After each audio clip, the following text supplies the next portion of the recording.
aujourd'hui? Écoutez, je suis venu aujourd'hui accompagné des directeurs centraux de la sécurité publique et de la police judiciaire pour rencontrer l'ensemble des fonctionnaires de la police nationale qui sont intervenus le jour de l'attentat à Saint-Étienne-de-Rouvray pour leur témoigner de ma gratitude, de mon soutien et les féliciter aussi pour leur professionnalisme. C'est une opération qui s'est bien déroulée, il y a une bonne coopération BAC et BRI. Et BRI, oui, BAC, BRI, c'est la première fois que le nouveau schéma d'intervention au niveau national présenté par M. Cazeneuve, le ministre de l'Intérieur, au mois d'avril dernier, s'est mis en œuvre avec une conjugaison de deux forces, de deux directions différentes de la police nationale, mais qui ont pu, sur le terrain ce jour-là, se mobiliser, faire cohésion. Pourquoi ? Parce que l'enjeu était d'importance. Et aussi pourquoi ? Parce qu'ils avaient pu faire des formations communes avant, des exercices communs qui leur ont permis d'intervenir dans les meilleures conditions possibles ce jour-là. Alors ils sont intervenus très rapidement, hein, on s'en souvient, en moins de 10 minutes. Est-ce qu'une telle rapidité aurait pu être possible au fin fond de la Normandie, j'ai envie de dire ?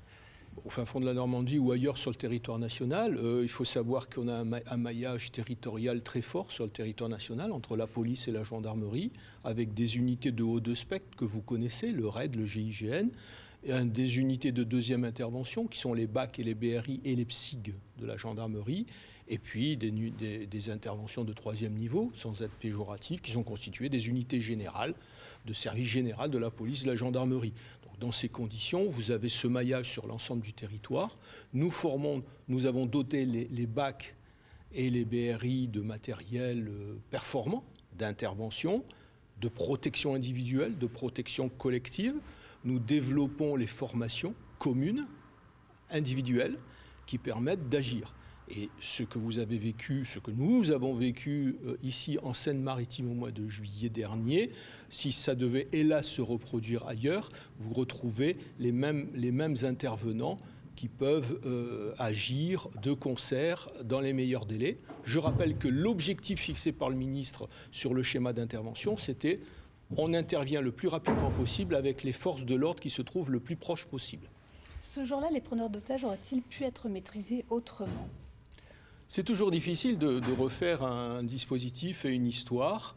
Là, j'ai pu constater, à travers ce qui ressort, sans rentrer dans le détail de la procédure, qui n'est pas de mon ressort, mais celui des retours d'expérience, comme on dit dans notre jargon, des forces intervenantes. Les deux preneurs d'otages sont sortis, ont menacé, avaient toujours les otages en main, semble-t-il, et c'est pas que semble-t-il, c'est que c'est la réalité. Et donc, il fallait le seule action possible pour protéger encore la vie des otages, ne l'oubliez pas, c'était de les neutraliser. Le président de la République et le ministre de l'Intérieur sont venus très rapidement. Est-ce que vous n'avez pas craint, à un moment donné, un risque de surattentat ?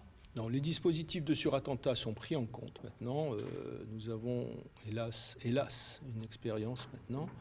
Et donc, le dispositif qui a été mis en place par Madame la Préfète, par les chefs de service de la police nationale sous l'autorité de Madame la Préfète, prenait en compte un certain nombre de sphères de protection, dont je ne veux pas rentrer dans les détails parce que ça ressort quand même d'une certaine confidentialité, mais qui ont fait en sorte de prémunir ou d'assurer la sécurité des plus hautes autorités de l'État présentes sur le site. Cet attentat il date d'un mois et demi environ. Pourquoi ne pas être venu avant pour féliciter vos troupes ?